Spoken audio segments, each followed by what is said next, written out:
Kita orang ada 5 orang tau. Total 5 orang yang buat kerja sekali. So 5 orang ni memang rapat lah. Apa jadi pun memang rapat. Satu hari ni aku time tu tak ada dekat KL. Aku ada dekat area Selangor.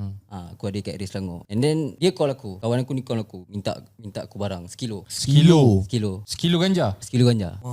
Sekejap, sekilo kena gantung? 39B. 39B. 39B Time 2018 39B Gantung lah. hukuman gantung lah. Oh shit. And then aku pun okay lah. Sebab dia dah biasa buat kerja dengan aku kan. Buat sekali sebelum ni. Jadi aku pun percaya. Aku pun daripada Selangor, aku shoot balik KL. Pergi jumpa dia. Okay, sampai-sampai kat dia, dia bagi dekat aku duit. Aku cakap kat dia, jom ikut aku. Cakap tak apa lah, aku tunggu kat flat. Aku pun cakap okay lah, tak apa lah, kau tunggu kat flat. Aku pun balik aku tukar baju apa benda semua. Aku pack sekilo tu kat dalam plastik hitam. And then aku turun pada flat. Aku letak dekat dalam bakul kilo. Yo sekal. Aku letak dalam bakul motor. And then aku contact dia. Aku cakap kat dia, dekat mana kau, kat dalam flat kau ke kan? Jadi dia cakap aku pun okay lah. Aku pun start motor. Aku pusing.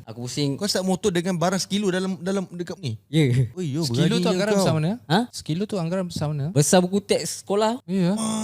Mak, kau bawa kau bawa naik motor macam tu bro? Oh shit. Style. Memang style teruk. Kalau korang nak juga skuter ni, korang boleh dapat free je. Senang. Macam mana korang dapat free? Pergi dekat bgtv.my sekarang, korang daftar. Guna promo kod BPROMO26 supaya daripada RM15 korang dapat RM10. Terus masuk entry untuk peraduan giveaway skuter gempak ni. Dalam nilai RM10 berpeluang menang skuter yang harga RM1,000 lebih ataupun ke atas. Aku pun tak tahu harga dia berapa. Kita baru nak beli. Pergi sekarang bgtv.my, subscribe sekarang sebelum terlambat. Kita punya peraduan tak lama dah nak tutup dah guys. Kita mungkin beli dalam 3 ke 5 biji saja, tapi seorang menang sebiji je lah. Subscribe sekarang sebelum korang terlepas. Korang yang rugi. RM10 menang skuter. Gila lah.